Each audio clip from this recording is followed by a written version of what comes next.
Welcome back to another episode of Kicking It with Coach Red, where we bring you all the news, stories, takes, and opinions about your favorite teams from the Pacific North, fresh from the good to the bad to the currently still in first place Mariners. The kind of sweet Mariners. Bittersweet Mariners. Mariners capped off their road trip of the Sox, both types, red and white. Yep. And we'll break that down. We'll also talk about the trades that happened and some of the trades that didn't, how we feel about them. But before we do that, why don't I tell you a little bit about us? If you're looking for a guy that, after a tough day, you just need to go get a little vitamin R, a Rainier, if you will.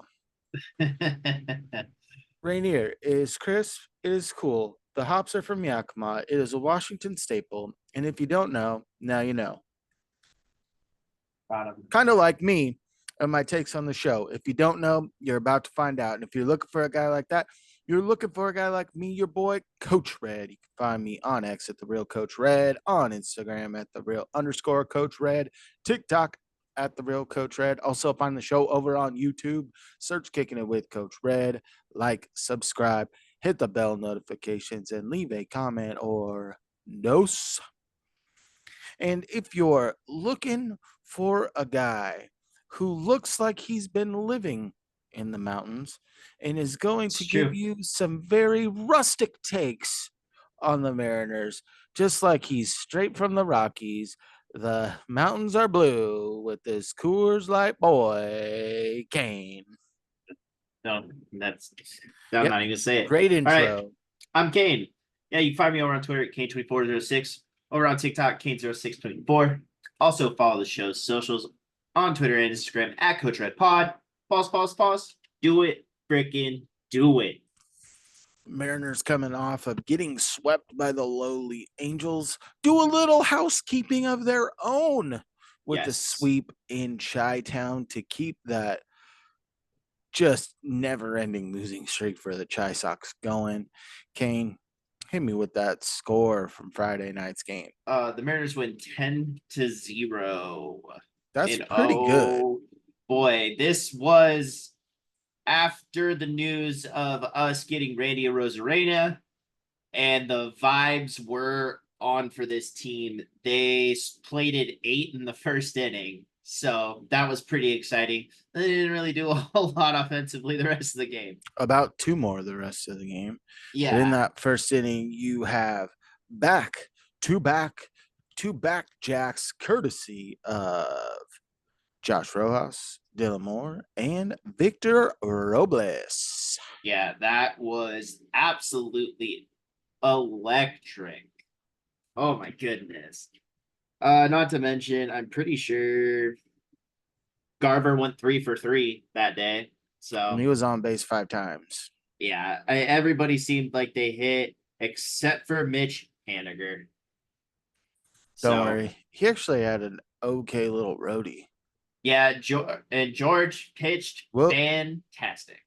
oh, yeah. Furious George was out in full effect. He was just ready from first pitch. Yeah, And in this one, you weren't going up against the ace of the staff, but you got the two guys who were garnering the most interest for the White Sox over the next 2 days. And I was secretly hoping that they would both be traded before the Mariners had to face either of them so they'd get to hit some AAA pitching. But Eric Fetty pitches in game 2 yeah, because they lit up against, Drew Thorpe and Eric Fetty threw against Brian Wu. he did. And the Mariners did something in this game that they were unable to do the last time around against Fetty, which was score some runs early and get his pitch count up.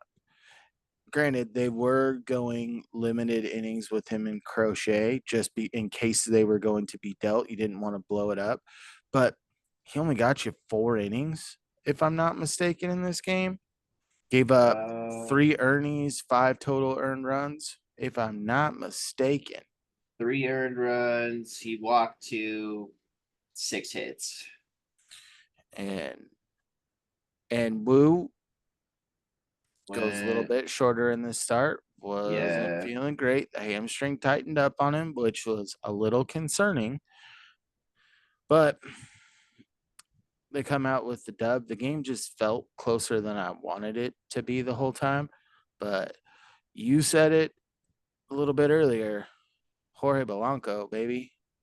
Oh, Jorge Polanco. This is where he started. Oh boy. Yeah, broke it open in the fifth. Him and Cal went back to back. That was awesome to see. So there's, you know, 2 days in a row with back to back jacks. Great to see this team finally find its power. Randy It, Rosarena gets a hit in his first game. he gets two, and they were both infield singles. Twitter was having a blast with that. One of the accounts was running a bit that Randy's just gonna hit infield singles the rest of the season. I ain't But mad at if it correlates to runs. I'm not mad about anything. right, didn't he scored like 2 or 3 times this game as well. Yep. So that was great to see. Or yeah. So you only went for 4 actually in this game. Never mind, I lied. Yep.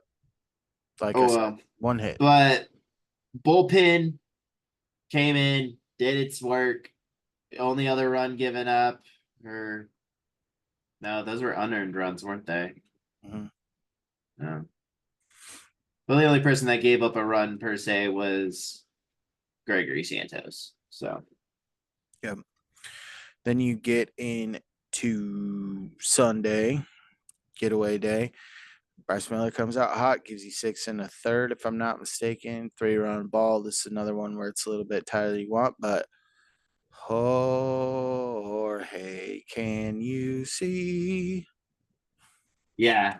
Um Cal also popped off in this game again with another blast in the first. So he scored him and Randy. And I believe that was right handed. Yes, because it was off Garrett Crochet. That's right. The Mariners absolutely lit Crochet up this time around. They were not messing around. How many hits did Crochet give up? 6. And he walked 1, only struck out 3. Yeah, I'll take that all day. And you got him out early. They struck out 9 times. That's fantastic to see. Love single digits. Yes. Yeah, I mean, the Mariners runs just kind of come in bunches and then they kind of plateau out on the offensive side. It kind of happened all road trip, but pitching has gotten them through most of it. So it was great to see them sweep the Sox or the White Sox per se. Great big pick me up against the worst team in the league. Yeah. And then you get to a game on Monday against the Red Sox where pitching did not get you through this game. Logan Gilbert is unhittable through the first 2 innings. He's got 2 outs, runner on first, ball clearly in the zone, ends up getting a walk and can't get out of the inning. Just never seemed like he was Yeah. right after that. And the Red Sox just exploded in that third inning and really kind of put the Mariners out of their misery early. They end up scoring 14 runs on the day. Mariners do make it a little bit interesting and do score some runs in this game. They end up clocking in with 7. Yeah. And then you got another back-to-back home runs with Randy Rosarena towering over the foul pole in left field. And then Cal on the left side just demolishing a ball. And then they garbage time, basically. Yeah, and then the Mariners decided they wanted to do a little garbage time, and Luis Castillo has a pretty strong and efficient start. Gets hit a little bit later. The bullpen isn't as good as you would like to see, but you have Dylan Moore with the bases loaded, hitting a ball 5 feet from going over the monster for a base clearing double. You got Polanco going yard in this game. You've got Justin Turner in the first inning and his first action for the Mariners, getting an RBI in the first plate appearance on Yeah. a two strike single with the ball almost in the other box, just flipping it out to right field. And that's going to be the thing with Turner. His bat speed's down. He's an older guy. He's not going to hit for a ton of power, but this is a guy that just grinds out at bats and can foul off a ton of pitches just to really put that pressure on the opposing starters. And you saw that in this game. Yeah, and Polanco this game just the dude was hitting the ball kind of everywhere. It seemed like pulling it, pushing it, didn't matter. He hit a home run, he doubled. Great to see his bat finally pick up. And Dylan Moore really carrying the torch at shortstop. I mean, when you look at it in the grand scheme of things, he's probably got about as many plate appearances or maybe a handful more than JP Crawford does to this point. And he's putting up better numbers. And this is a guy that the numbers still aren't great. Let's not sugarcoat it, but Yeah. he's already set his career high for extra base hits in a season. He's a guy that's not hitting a ton of singles, which I think with his speed, you're still seeing the strikeout numbers a little bit high and you're seeing him pop out. But when he's putting bat to ball, and it's at the right angle, man, this guy is just smoking balls over the Yeah. fence, hard hit doubles and triples even this year. Like Dylan Moore could be that glue guy that kind of holds the tide over and is the perfect guy to give a ton of people a bunch of blows down the stretch when you're in the Yeah. dog days and you're coming down the stretch and people are getting tight, getting a little bit more banged up. You know, Dylan Moore's going to be that guy that can play almost every position on the field for you. Yeah, exactly. Now let's get to today's game, which just another real unfortunate game. Uh they lost 3-2 in extras. Was not fun to see. No, Rojas did hit a mammo bomb off Bello straightaway center up They above onto did. the monster, but over that weird part of center field. That ball was tanked. There was some like I was watching on Gamecast because I was at work for most of it. I only caught the tail end of the game when I got home. Um, there was a lot of balls that I saw that landed that shouldn't have landed. I feel Uh, sure. like to right field per se, because I realized there was a late game replacement of Mitch Haniger in right field and not Bossler. Well, Vossler started the game, I know he did. and then Cade Marlowe came in as a defensive replacement late. And then when it came to face Kenley Jansen, they decided to have Mitch Haniger hit against Kenley instead of having Kate Marlowe get the AB, which is crazy because if you want to look at the trade deadline, one of the premier relief pitchers that got traded was Carlos Estevez. And I know a guy who hit a grand slam off of him last year for a game winner down in Los Angeles of Anaheim. And that's Cade Marlowe. He did it. I saw him. Yeah. I seen it with my own two eyes. Like he could face some high leverage guys. And Kenley Jansen didn't look awesome. No, he did not. But they get to extras. You're getting some hope. Cal steals third, or it was a pass ball or something, but he got in there. Great to see that, and didn't get him in. And You had him in. Justin Turner go down on a horrible strikeout. Leo Rivas swings first pitch, flails it off the end of his bat to first base. Dom Smith just kind of like fielded it kind of weird too. And then Mitch I don't even, Garver. yeah, oh, Mitch Garver. Yeah. Because they walked Braley got hit Moore. by a pitch, Demo got walked, and then Mitch Garver grounded out to shortstop. And then let's talk about some weird stuff happening in the bottom of the 10th. You got Rafael Devers up first base open, Oh, and you decide to bring in Jonathan Diaz, who you brought up for Spire, who's made the spot start for you once this year, has been working as a starter in Tacoma for you. And if they were going to pitch to him, I wouldn't have thrown Rafi a strike. Right. And they did. And he did. He had 2 pitches, sliders just off the plate. Rafi looked like he was going to swing. I go, just keep him right there. Or set 2-0, put him on. His run doesn't matter. Right. And then he puts one off the monster for the game winner. Just odd. Very bad call from managers right there. Yeah, not the strongest thing by Scott there. And when Cal Raleigh didn't score, I sat there and said to myself, they don't deserve to win this game. I don't think they're going to win this game. I don't think they deserve to win this game. You are in that position where you have a runner at third, no outs, and you didn't put a ball out of the infield. And That's it's your your fault. 4, 5, and 6 hitter.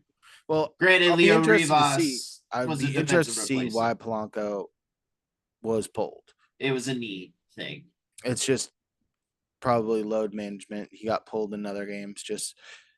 And the other thing in this game, you saw Victor Robles not in the lineup because he's dealing with the hip that he experienced last night. And the word from Scott is, hey, after last night's game, we're gonna give him a couple days and he'll be ready to rock on Friday. And then after days, like, it's something we're gonna have to manage the rest of this year. So that doesn't sound great.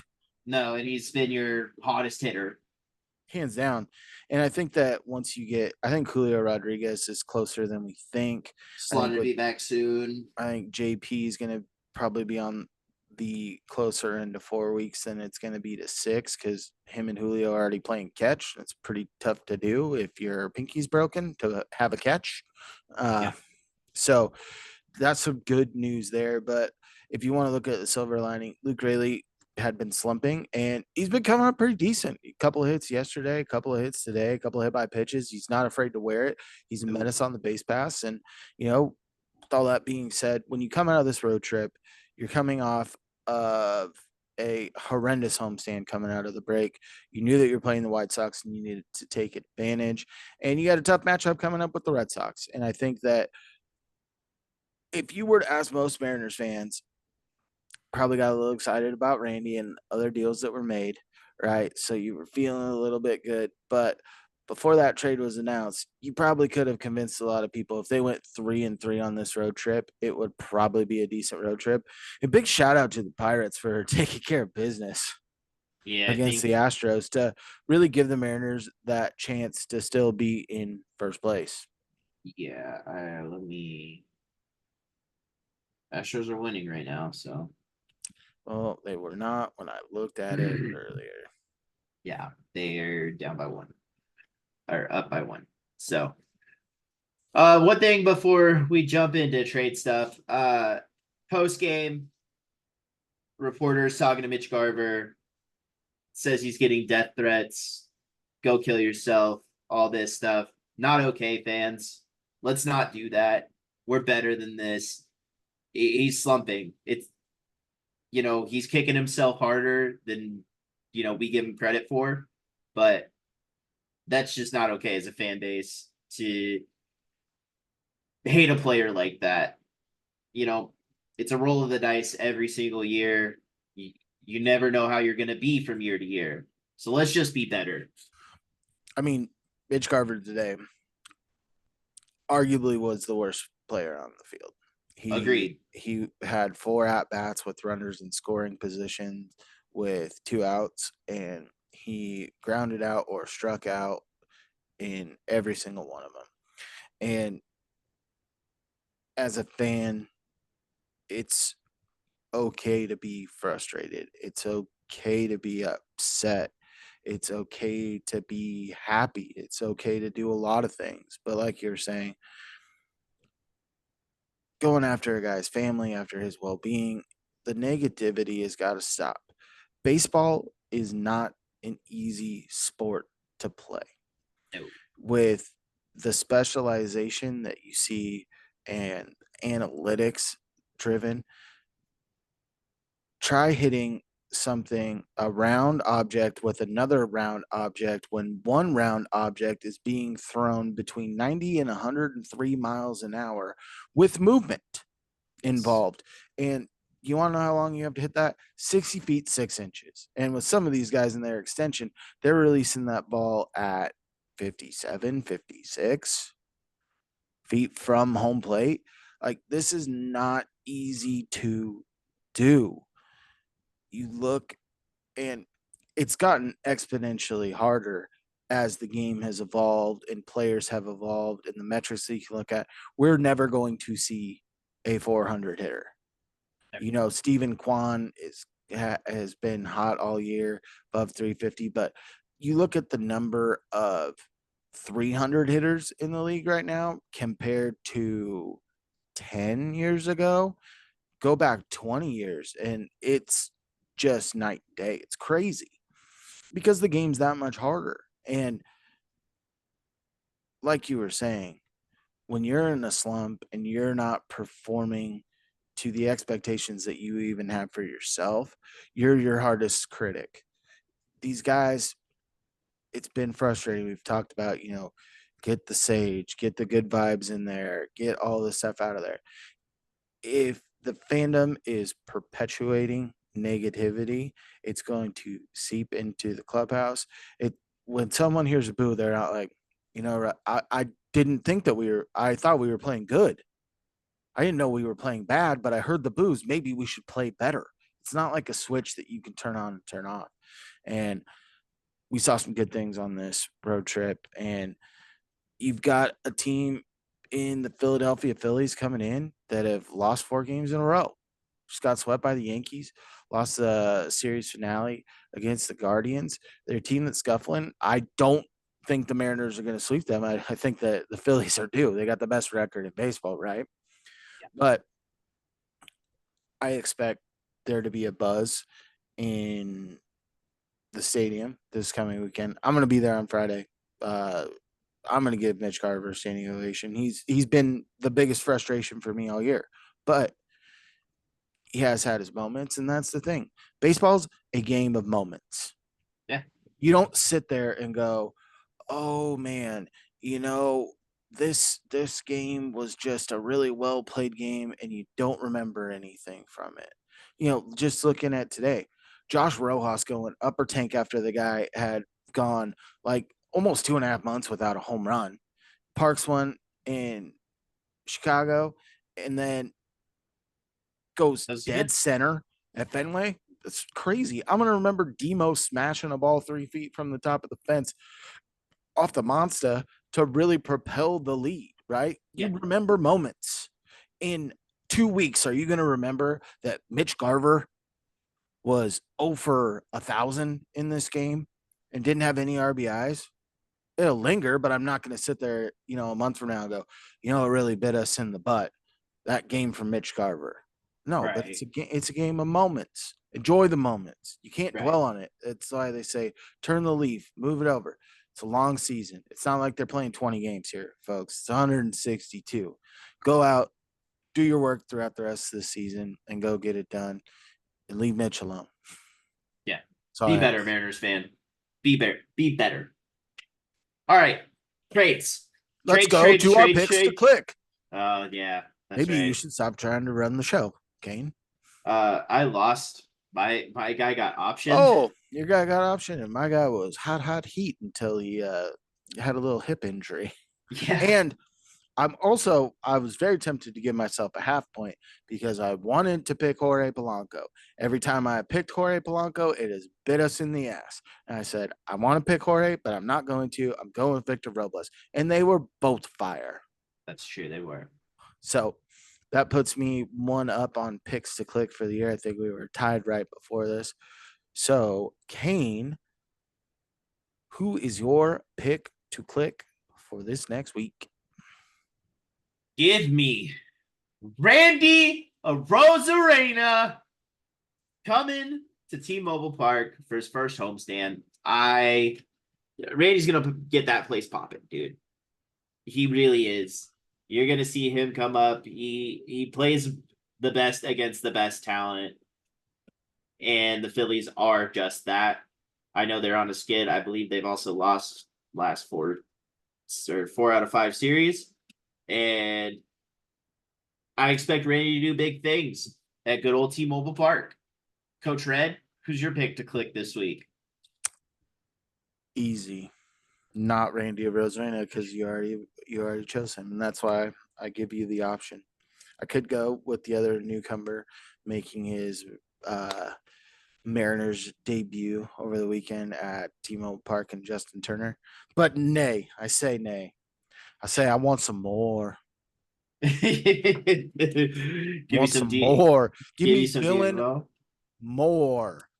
He's been hot lately, and when he's on a heater, he's tough to beat. Right? He's hitting the ball out of the park. He's hitting the ball with power. In the final game against the Astros, triple the spark the game. I mean, just Doubles off the ball. the amount of extra base hits he had on this road trip was kind of insane, and I still believe he beats the team in extra base hits. It's wild, right? And the other thing is, he gives you the element to steal a base. The Mariners scored a run from him stealing a base, Yes. right? Slide overthrow, Polanco walks home, and Dylan gets first to third on a steal attempt. This guy is a menace, and I think that he is going to continue to do great things for this team, and I think he'll be the key piece down the stretch.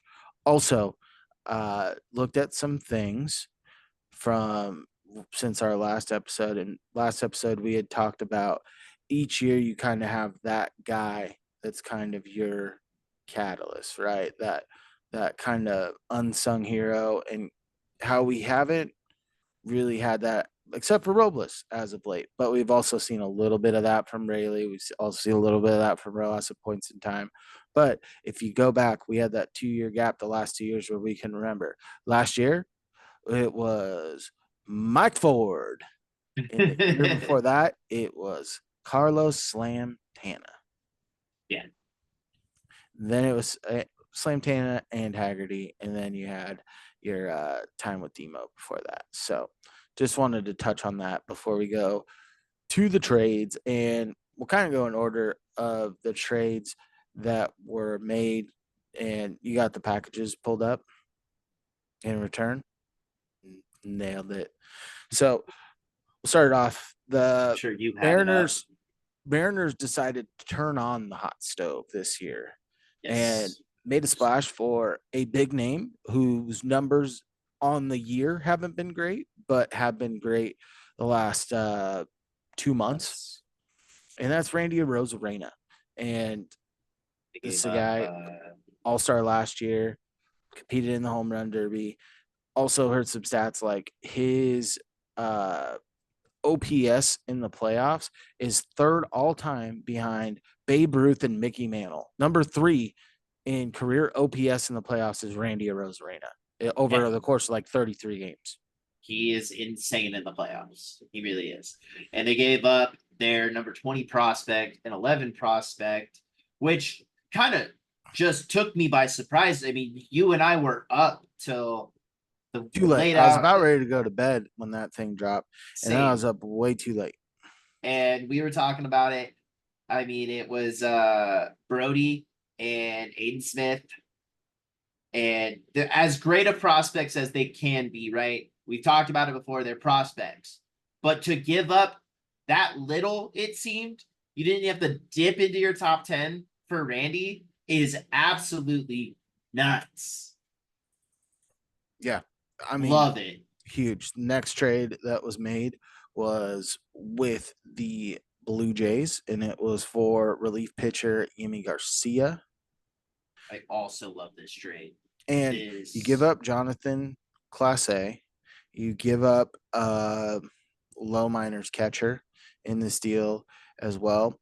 And Class A is a guy that we've talked about where he's at in his progression. He doesn't really fit this team. When you look at, especially after the Randy deal, you've got Randy for half of this year that's left. 2 years beyond that, Julio's locked down in center. You've got Don Canzone, Mitch Haniger as your longer term things, and you got Luke Rayleigh and Robles as well for this year. There really wasn't a spot for Class A, and in the future, he was really projecting as a fourth type outfielder. And by the time I think he would be able to get some run, you're gonna have those prospect type guys kind of nipping at his heels. And he's a great speed guy, but with Yimi Garcia, he is a rental. You're giving up Class A, who was just outside of the top 10 in your prospect rankings. He's played a little bit this year, started off fairly hot, but just never really got going.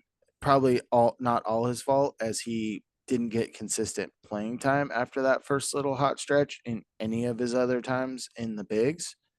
So, with all that being said, you get a guy that's got a 2.70 ERA. He's got more strikeouts than innings pitched, and was a bright spot of that Blue Jays pen. And so far, love what I've seen from him. I mean, the dude goes out there and throws with authority. Yeah, he's a leverage guy who's got plus stuff. Yeah, it's great. Fantastic. Another A plus trade, in my opinion. The next trade that was made, the Mariners decided to call up the Blue Jays one more time and traded for the first baseman we all wanted, Vladdy. Oh, no, Justin Turner. Justin Yeah. Turner was the trade. And another rental. It's kind of his farewell tour, probably his last year in the league. But this is a guy who's another guy. Stats overall in the year, not great. He's been a little bit banged up, started off pretty slow. His numbers over the last month have been pretty solid, right around 300. And this is a guy that's not going to hit for power anymore. But he is a guy that is a menace, like we talked about. This with two strikes, there might not be a better hitter in the league on fouling pitches off, and it was or getting a base knock or getting that big hit. And we saw that in his first at bat.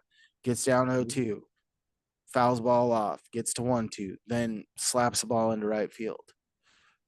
You love to see it because it's not what you've seen this year with the Mariners. No, no, it's not. I also do like it because with the trade market, it was kind of a lot of just talk, right? None of the names that were going to be available.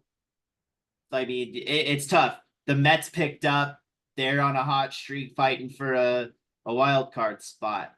Vlad never opened up. They were floating the idea out. They retracted it, floating it out there, retracted it. And another guy that I was hoping to get, Josh Bell. They waived him.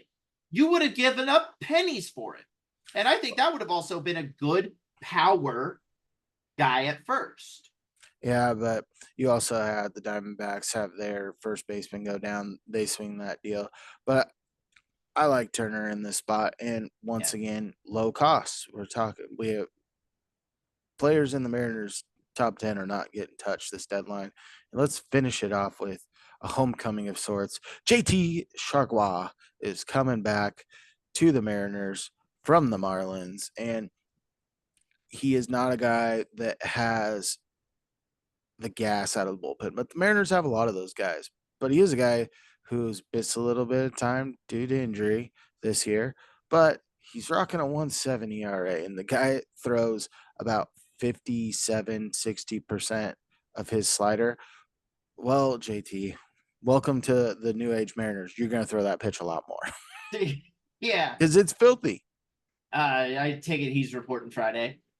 That'd be my guess. I did not see him with I would have assumed that he would have pitched today if he were with the team. So it didn't sound like he was able to make that trip to Boston, but we'll see him back at home at T-Mobile Park on Friday. And another one where you're not giving up any prospects, right?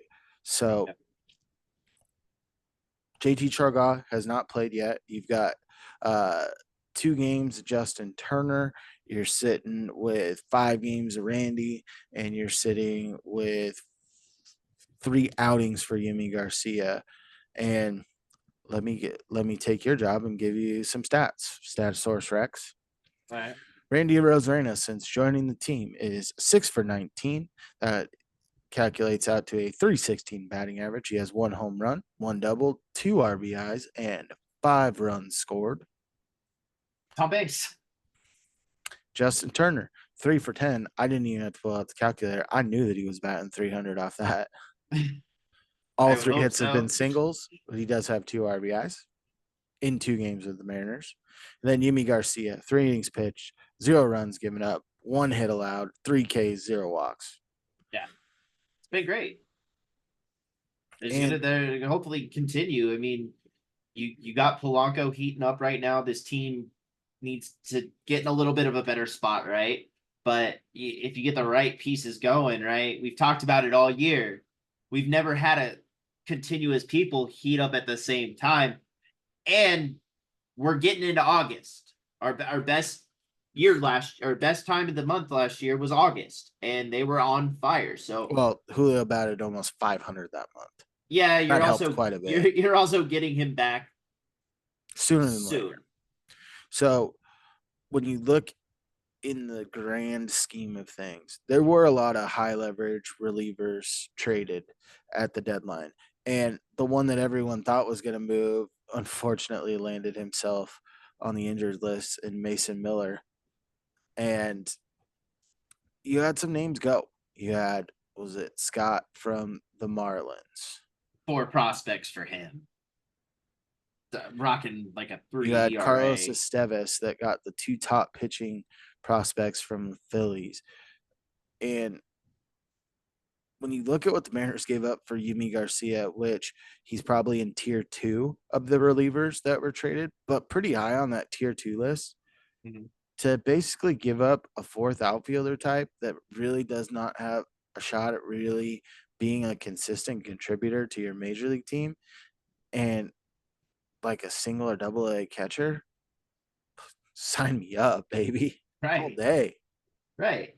And not to mention the Randy trade. Like, Well, I'm just when you shocked. look at the hitters that were traded at the deadline, Isaac Paredes, Jazz Chisholm, Randy Arozarena You boy. are arguably your top 3 guys, That's 3 true. hitters that were traded. Well, the other hitters that were traded, you got like Eloy Jimenez, great. Morel, that was it part of the Isaac trade, sure. Tommy Fan.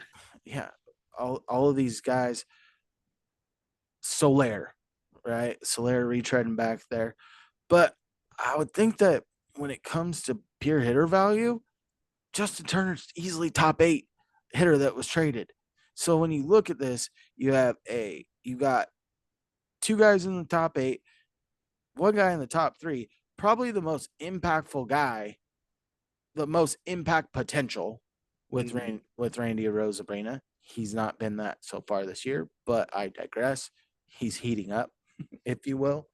So to walk away with 2 solid pieces into the bullpen, a top of the order hitter, and Turner's bat before the last 2 days. When JP and Julio come back, Turner's not going to be bat before. I don't think he should be bat before. He's going to be more in the 5-6 range, but as an on base, keep the lineup moving type guy in that spot, it's great for this team. I agree. And, there you saw that coming down to the wire, it was Yankees, Astros, Mariners in on Yandy Diaz. And if a deal was going to get done, it probably would have been the Mariners. To be honest, the Yankees, who do they have to really give up? They're not going to give up anybody in their top 3. I know that. I mean, and what the the Astros Astros paid for Yusei Kikuchi, Kikuchi, absolutely wild, absolutely nuts. For hey, Ben a below Verlander, average starter. He's a yeah, Ben below average Verlander, starter. Justin Verlander's brother, came out and said, "What are the Astros doing? That is the like most expensive rental for 2 months because he doesn't think they make the postseason." It's wild. And if you were to say, Yeah. oh, yeah, with the Mariners, the guys that they were trading for, especially the hitters, were kind of getting on a heater. Right. You say Kikuchi was getting on a cooler, and we know what that's like. We witnessed years of Yusei Kikuchi, right? Right. I know what he's about, and it's not the best. No, he had one good year, and it was only until the All Star break Yeah, where he and was he an All had Star. his first year with Toronto, not great. Last year was a lot better, but he's just back up to his old tricks. And hey, good news. I'll take facing Yusei Kikuchi down the stretch. Yes, please sign me up. Yeah, and like we said, no top 10 prospect was touched. It's huge. That's And huge for the offseason. I'm gonna sit there and say I don't. You don't know who's going to be made available, right, during the offseason. But the Mariners have the firepower to either trade a bunch of prospects for a hitter. And even if you do that, if you want to replenish, you could probably trade one of your younger starters or even Luis Castillo for a haul. What was given up for starting pitching at the deadline, and not even elite starting pitching, Yeah. it was wild what the Orioles gave up for Zach Elfin. Yeah. It's nuts. No, it wasn't. Wasn't it? No, it was for Taylor Rogers. You give up Kowser and Norby. What? So if that's the going rate for young starting pitching, or if you want to dangle Luis Castillo out there because you think that George and Logan can anchor this rotation, which I think we all think, and you could see Bryce Miller just continually be getting better again, and you could go make a play for a big bat, and you still would have Emerson Hancock to take that fifth spot, and he's looked pretty solid this year as well. So there's moves to be Exactly. made in the offseason. They I have the mean, firepower to do it. yeah, and that's just gonna be, I am bummed we missed out on Paredes. I am bummed because of That's the one move that like the Mariners could have bested that offer. I know Christopher Morel, he's really good. He is. And talent wise with Isak Paredes, I mean it's a fair trade, right? Except you gave up more prospects in return. yeah, because Um, Paredes is a known commodity and Morel's still coming up. The Mariners right. could have made that deal potentially with the Josh Rojas type of being a enter into your third base spot right now, and could have given up better prospects than were Yeah. that went to the Rays. Yeah. So, oh well, it is what it is. They did need one more bat, I feel, but what can you do now? That's the thing is there were a couple of bats that got moved around that I would have slightly been interested in, like De La Cruz out of Miami. I liked him, but the big thing is a lot of names that you 3 weeks ago, 2 weeks ago, even hell a week ago, there were guys that were not moved. You were still kind of iffy on the Blue Jays studs and Bo Bichette and Glad. Vladdy, because a month ago their GM said we're not trading them. It's not happening. We're going to try and retool and make one last push with them, and then work on re-signing them. And then last week, kind of opened up the door to saying we're listening on them right now. And you look at Garrett Crochet and Oh, Luis Robert not getting moved. The Angels not letting Kevin Pillar go to in his last season, go play somewhere who's been hot. Taylor Ward, Luis Rengifo still on this team.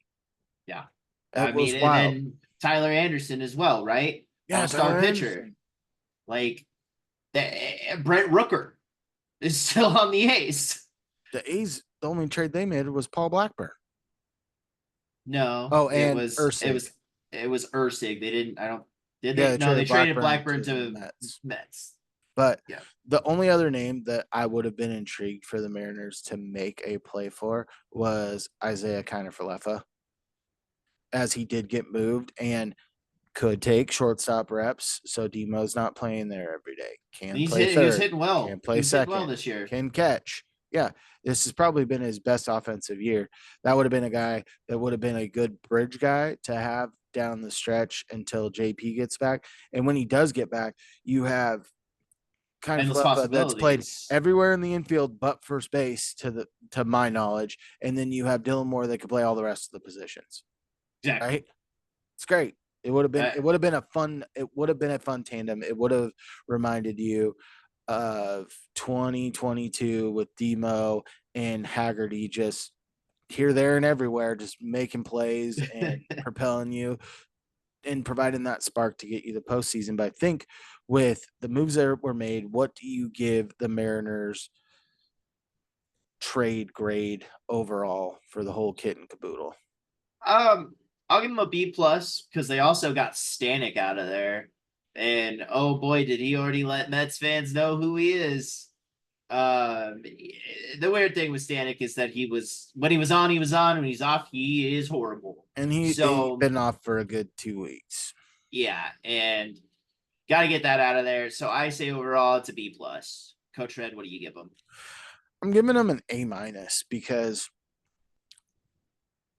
they weren't going after starters. I don't think that any of the higher leverage guys you necessarily needed for this bullpen, especially with Santos getting back. He's looked a little bit shakier as And of then late. he exited today's game. He did exit today's game. But with the addition of Yimi Garcia not having to give up the prospect haul, getting one of the top three hitters, and JT a guy that Chargois. just sparks people around him in Randy, and I hate to say this because we already have Mitch Haniger, who's a great clubhouse guy, Jorge Polanco that's supposed to be this great clubhouse guy. But all indications is that Justin Turner is just magic in the clubhouse, right? Yeah, and Infectious guy to have he's around. also been there. He's won a ring before. And this is a great veteran presence to have, especially if this is their farewell tour. You kind of want to try to get him out with a bang, right? Because they did trade for him. And same thing, yeah. And when you look at this, Randy Rosarena, playoff experience. Justin Turner, playoff experience. JT Chargois, playoff experience. Yemi Garcia, playoff experience. You found your areas of weakness. You made some moves. You didn't make all the moves that you wanted to make, but those moves weren't there to be had. Right.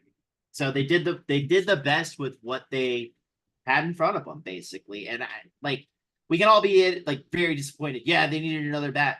But what were you willing to give at that point for a 32-year-old Yandy Diaz And who, they weren't willing to give him up. Let's be yeah, honest. They weren't four willing to pros give him up. four prospects for that, They and wanted you 4. you gave Uh, up a major league player and 2 for Paredes? yeah. Nuts. So I think the Mariners did about as good as they could with. Their team got better because of it. You And on paper. when you look at this, you looked at Jorge Polanco heating up recently. That helps this team quite a bit, right? And then you can't fault what didn't happen at the trade deadline with the lackluster moves that were made in the offseason, right? You had the opportunity to go do stuff, and you're going to have the opportunity to do it again. So it's time to make that push, finish the season strong, and then really go into the next offseason aggressive as all get out. You've got a young core in your starting staff that can propel you far into the postseason. Go make those splashes. Go make those smart moves, not just the splashiest moves, but the smart moves. And I think Yes. the biggest thing out of this whole deal, Randy Rosarena will be here for 2 more years. Him and Julio next to each other in left and center for 2 years is going to be freaking awesome for your soul. Dude, and you know what? I wouldn't even mind if they bring Robles back. He might have worked his way into A decently fat contract. contract after being DFA'd, but I still think there'll be the opportunity because I think he really does enjoy being with this team, and He they took the flyer meshes. on him. And He's a I, vibe guy. and Julio and him get along super well. Just imagine those three just patrolling the outfield. That'd be I could awesome. think of worse things I would like to see. Right. Exactly. Exactly. So But it was overall great trade deadline. Can't fault them. They tried. They tried. Yeah. And we can't fault you. Well, we can a little bit if you try to follow us on social media, but you aren't successful. I don't know how you're listening to this podcast. Let's be honest. If you can't hit a subscribe or a like button, come on, man. What are you doing? But saying that, why don't you give us a little follow over there on social media? You can find me, your boy Coach Red, on X at the Real Coach Red, on Instagram at the Real _ Coach Red, TikTok at the Real Coach Red, and also find the show over on YouTube. Search Kicking It with Coach Red. Like, subscribe, hit the bell notifications, and leave a comment or two. Kane, where you at? Find me over on Twitter at King2406, TikTok K0624. Also follow the show's socials over on Twitter and Instagram at Coach Red Pod. Follow us. Do it, freaking do it! And big shout out to our sponsors, Rainier Beer. It's mountain fresh and naturally brewed. Go get yourself some vitamin R today. And as always, stay fresh. Stay fresh, peeps. Peace.